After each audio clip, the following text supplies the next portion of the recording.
آج کراچی میں گرمی بھی ماشاءاللہ کافی زیادہ ہے.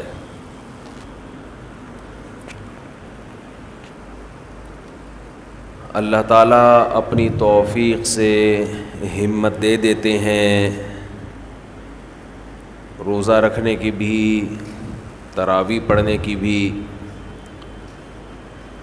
اس پر اللہ کا جتنا بھی شکر ادا کیا جائے کم ہے.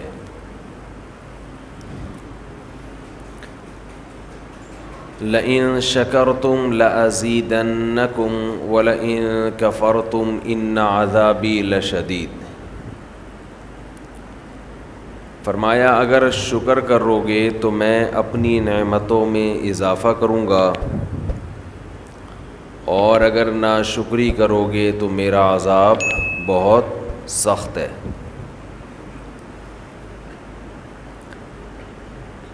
شکر جو ہے یہ صرف دنیاوی نعمتوں پر نہیں ہوتا. اللہ نے آپ کو صحت دی، مال دیا، عافیت والی زندگی دی، صرف اس پہ شکر نہیں ہے. اگر کسی نیکی کی اللہ نے آپ کو توفیق عطا فرمائی تو اس پر بھی اللہ کا شکر ادا کرنا لازم ہے.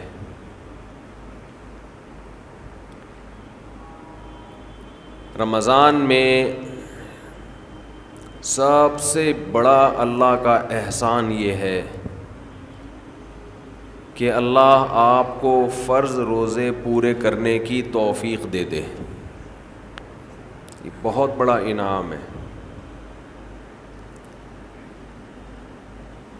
ایک چیز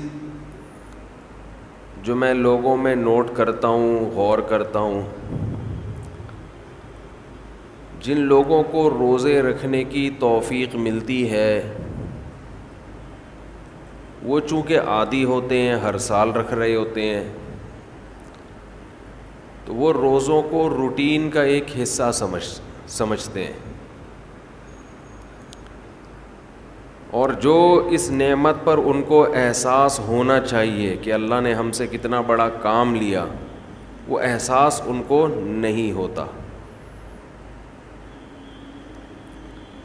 جب اللہ آپ کو کوئی بڑی نعمت دیتا ہے تو اللہ بھی یہ چاہتا ہے کہ یہ اس نعمت پر خوش ہوں. کسی نے آپ کو بہت بڑا گفٹ دیا، آپ نے ایسے لے کے سائڈ پہ رکھ دیا، دیکھا بھی نہیں اس کو، تو یہ دینے والے کی بھی بے اکرامی ہے.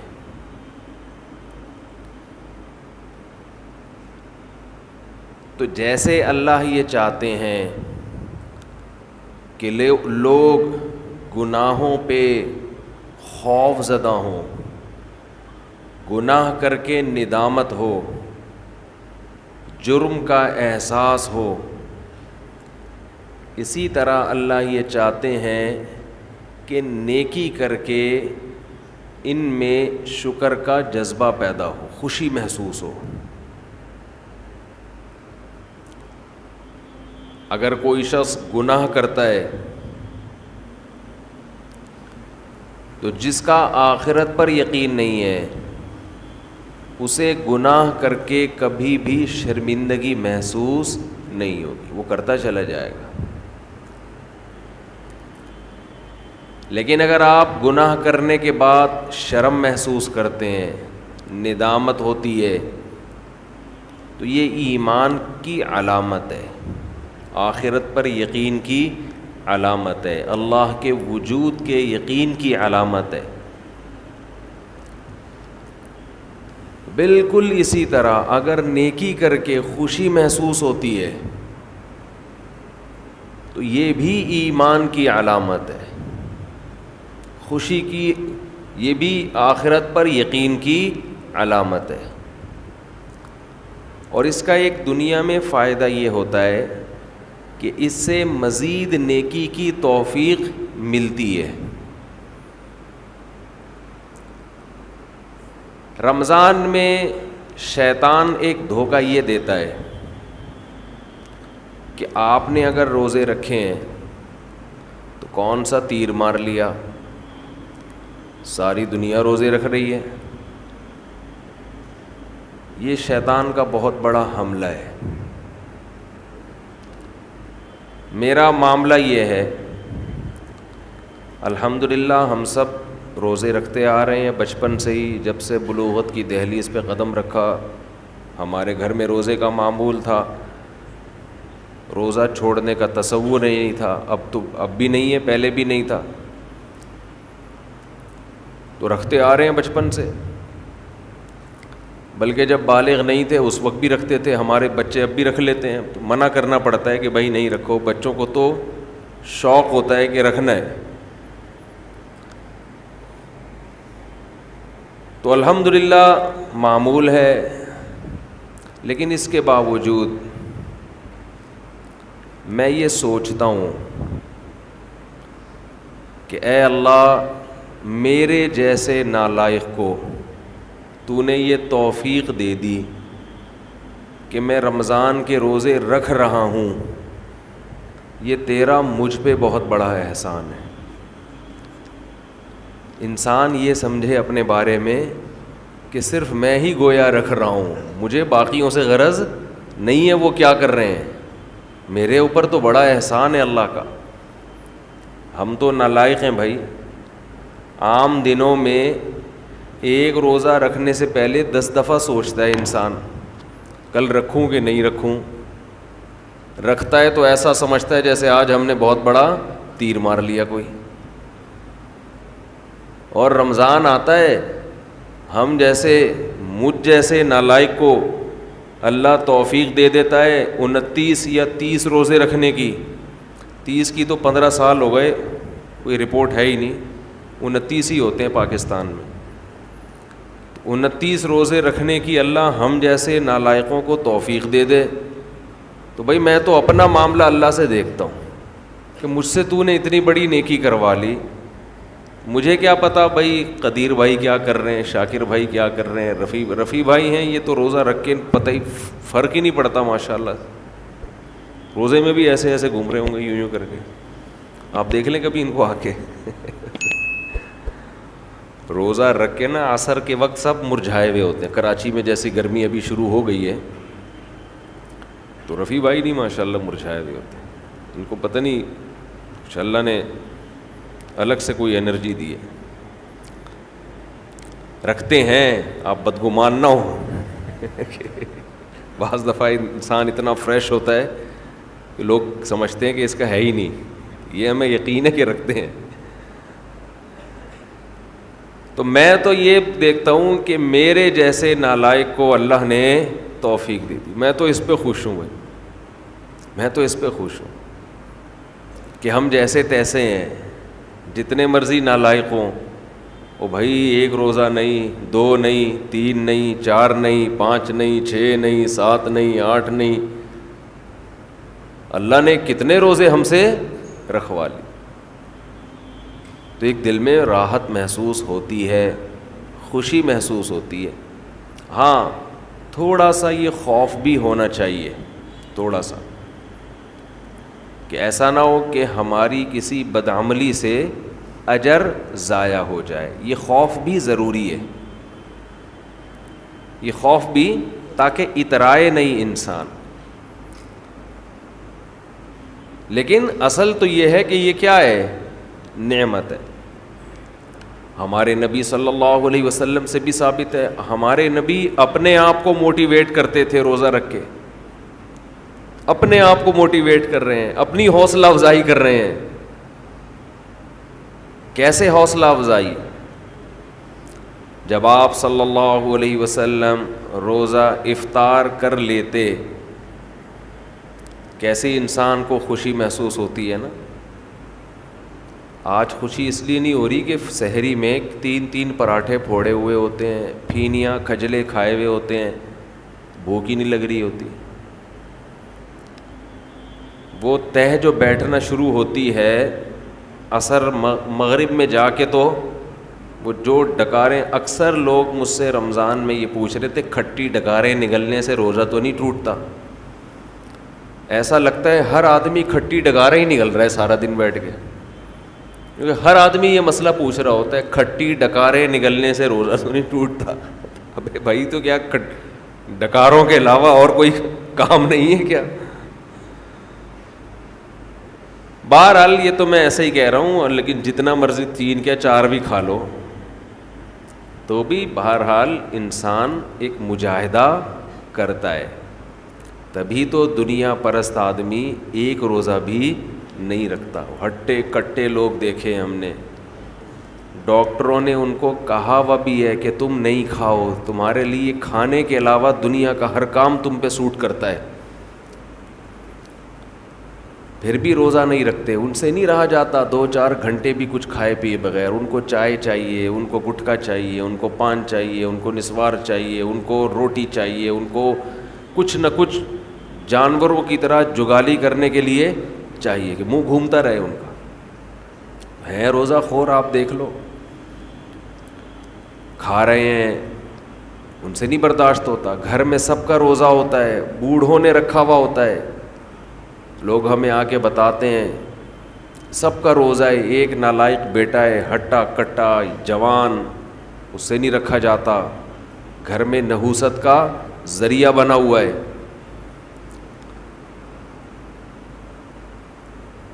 تو ایسے ہی صورت میں اللہ اگر آپ کو توفیق دے دیتا ہے تو ٹھیک ہے، تھوڑا خوف بھی ہونا چاہیے کہ پتہ نہیں قبول ہو رہا ہے کہ نہیں ہو رہا، لیکن امید کو، شکر کو خوف پر غالب رکھنا چاہیے. تو میں یہ عرض کر رہا تھا، ہمارے نبی بھی اپنے آپ کو موٹیویٹ کیا کرتے تھے. کیسے؟ حالانکہ ہمارے نبی میں خواہشات پہ کنٹرول کرنے کی بہت طاقت تھی. آپ تو 24 گھنٹے کا روزہ رکھتے بسا اوقات. تو آپ صلی اللہ علیہ وسلم جب روزہ افطار کرتے تو کیا فرماتے؟ ذہب الظما، پیاس چلی گئی. ذہب الظما، پیاس چلی. تھوڑی دیر کی ٹینشن تھی، ہمارے اللہ نے وہ پریشانی ختم کر دی. وَبَتَلَّتِ الْعُرُوقُ، رگیں تر ہو گئیں. جو خشکی جسم میں تھی، ایک چہرے پہ انسان کے خشکی پیدا ہو جاتی ہے نا، تو آپ صلی اللہ علیہ وسلم فرماتے ابتلت العروق، رگیں تر ہو گئی. یہ دنیاوی ٹینشن جو تھوڑی دیر کی تھی یہ بھی اللہ نے ختم کر دی. وَثَبَتَ الْأَجْرُ إِن شَاءَ اللَّهُ، اور اللہ نے چاہا تو اجر ہمارے نامہ اعمال میں لکھ دیا گیا. یعنی یہ ہمارے لیے کتنی خوشی کی بات ہے کہ ہمارے رب نے ایک نیکی ہم سے کروا کے جو پریشانی تھی وہ بھی ختم کر دی، اور نیکی کا ثواب ہمیشہ کے لیے ہمارے اعمال میں درج کر دیا. جب انسان گناہ کرتا ہے تھوڑی دیر کی لذت حاصل ہوتی ہے، یہ لذت تھوڑی دیر بعد ختم، اور نحوست اور گناہ اور اس کا عذاب آپ کے اعمال میں ہمیشہ کے لیے لکھ دیا گیا. ایسا ہوتا ہے کہ نہیں ہوتا؟ بد نظری ہے، انٹرنیٹ پر کوئی فحش چیز دیکھ رہے ہو، زنا کر رہے ہو، کچھ حرام کھا رہے ہو، تھوڑی دیر کا گناہ ہے، لذت تھوڑی دیر کی ہے، مزہ تھوڑی دیر کا. کوئی گناہ ایسا نہیں ہے جس میں ہمیشہ کا مزہ ہو. اللہ نے انسان کی خواہشات کو محدود اور صلاحیتیں بھی محدود. جو لوگ جوانی میں زنا کرتے ہیں، 1 بار کریں گے، 2 بار کریں گے، ان کو زنا میں بھی لذت نہیں رہتی، پھر وہ عادت پڑ جاتی ہے حرام کی، گند میں منہ مارنے کی، لیکن وہ لذت نہیں رہتی. اور جب عمر آہستہ آہستہ بڑھتی ہے، بڑھاپا آتا ہے، تو ٹھڑک باقی رہ جاتی ہے، زنا کرنے کی طاقت ختم. مچلتا رہتا ہے ہر وقت، سسکیاں لیتا رہتا ہے، ایک ٹینشن ساری زندگی کی. لیکن طاقت کیا ہو گئی؟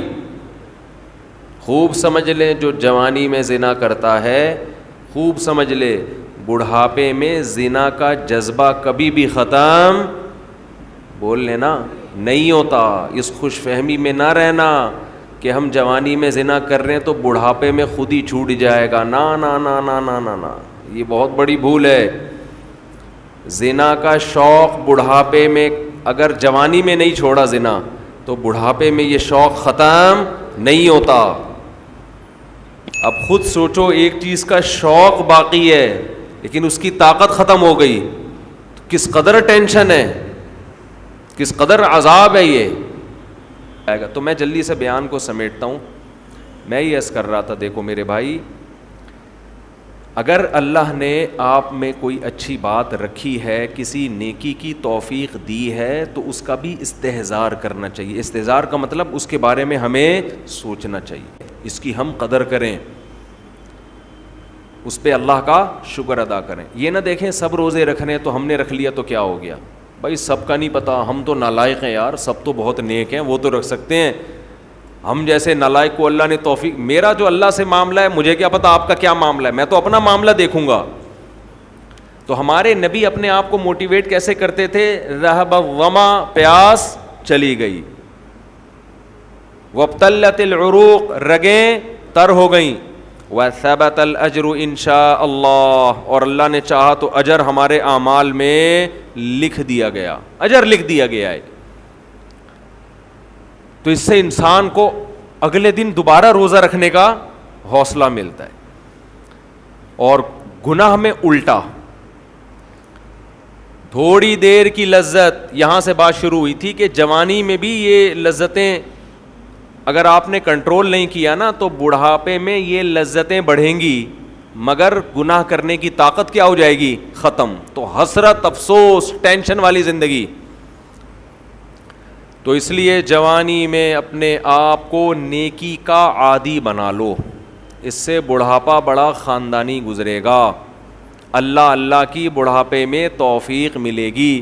جوانی میں تسبیح کی عادت ڈال لو، سمجھتے ہو؟ نہیں آ رہی سمجھ میں؟ جوانی میں کیا عادت ڈال لو؟ تسبیح کی۔ نبی صلی اللہ علیہ وسلم نے فرمایا، صحیح بخاری کی آخری حدیث، کلیمتان خفیفتان علی اللسان ثقیلتان فی المیزان حبیبتان الی الرحمن سبحان اللہ وبحمدہ سبحان اللہ العظیم۔ دو کلمات زبان پہ بہت ہلکے، ترازو میں بہت بھاری، اور رحمان کو بہت محبوب۔ ایک سبحان اللہ وبحمدہ، دوسرا سبحان اللہ العظیم۔ یہ آپ نے اگر جوانی میں اپنے آپ کو ذکر کا عادی بنا دیا، بڑھاپا بڑا اچھا گزرے گا۔ ہماری مسجد میں ایک بزرگ ہیں، پابندی سے تراویح پڑھتے ہیں۔ آج فجر میں پتہ چلا کہ روزانہ 20 پارے تلاوت کا معمول ہے۔ میرا خیال ہے 70 سال عمر تو ہوگی، 70 سال میں روزانہ کتنے پارے پڑھ رہے ہیں؟ 20۔ کیا یہ عادت انہوں نے بڑھاپے میں ڈالی ہے؟ بڑھاپے میں اتنی ہمت نہیں ہوتی، یہ عادت کب سے پڑی ہوئی ہوتی ہے؟ جوانی میں روز 20 نہیں پڑھتے ہوں گے، 2 پڑھتے ہوں گے، 3 پڑھتے ہوں گے، لیکن جیسے جیسے عمر بڑھ رہی ہے وہ تعداد کم ہونے کے بجائے، بولو، وہ شوق بڑھتا چلا جا رہا ہے۔ عین ممکن ہے کچھ دنوں کے بعد یا چند سالوں کے بعد صحت اجازت نہ دے، عین ممکن ہے، لیکن شوق تلاوت کا کم ہونے کے بجائے بڑھے گا، اور اللہ اجر کس پہ لکھے گا؟ شوق پہ۔ حدیث میں آتا ہے کسی کا کوئی معمول تھا، صحت خراب ہونے کی وجہ سے معمول چھوٹ گیا تو اللہ اس کے اعمال میں وہ نیکی لکھتے رہتے ہیں۔ جیسے کسی نے ہمیشہ رمضان میں روزے رکھے ہوں، بڑھاپا آ گیا، شوگر، بیماریوں کی وجہ سے روزہ نہیں رکھ پا رہا، تو اب یہ تھوڑی کہ اللہ اس کا اجر ضائع کریں گے، اللہ کہیں گے تو نے ہمیشہ رکھے ہیں، اب مجبور ہے تو میں تیرے اعمال میں روزے لکھتا چلا جاؤں گا میں۔ تو آج آپ نے اپنے آپ کو، میرے بھائی، اللہ کا تھوڑا تھوڑا اللہ کا ذکر کی عادت ڈالو۔ میں نہیں کہہ رہا آپ سے زیادہ نہیں ہوتا تو وحشت نہ تھوڑا کر لو، آج تھوڑا کرو گے، کل اس تھوڑے میں ایسی لذت ہوگی کہ اللہ اس مقدار کو بڑھا دے گا۔ حدیث میں آتا ہے سبحان اللہ والحمد للہ ولا الہ الا اللہ واللہ اکبر، یہ کلمات احب الی اللہ مما طلعت الشمس او کما قال صلی اللہ علیہ وسلم. سورج جن چیزوں پہ طلوع ہوتا ہے، ظاہر ہے سورج تو پوری دنیا پہ طلوع ہوتا ہے، ان تمام چیزوں میں اللہ کو سب سے زیادہ محبوب یہ کلمات ہیں. اور دیکھو اس میں اللہ کا کوئی فائدہ نہیں ہے، اللہ کی آپ حمد و ثنا کریں، اللہ کا کوئی فائدہ نہیں ہے. اللہ یہ چاہتے ہیں میرے بندے اپنی زبان سے میرا نام لیا کریں، اللہ کو اس بات کی خوشی ہوتی ہے. ہمارے حضرت ایک شعر پڑھا کرتے تھے، یہ جو اہل اللہ ہوتے ہیں نا ان کو ذکر کی بڑی عادت پڑ جاتی ہے، بار بار اللہ کا نام لیتے لیتے نا، شروع میں تو انسان کو عادت نہیں ہوتی، جب نام لیتا ہے بار بار ذکر، تو پھر اس کا ٹائم اللہ کے ذکر کے بغیر پاس نہیں ہوتا، پھر اس کو ایک کمی محسوس ہوتی ہے. کسی کو چائے کی عادت پڑ جائے، چرس کی عادت پڑ جائے، سگریٹ کی عادت پڑ جائے، نہیں ملے تو تڑپتا ہے نا. تو جس کو ذکر کی عادت پڑتی ہے نا، اس کو جب ذکر کا ٹائم نہ ملے تو اس کا دل پریشان ہوتا ہے، اس کو اللہ کے نام میں ایک چسکا آنے لگتا ہے.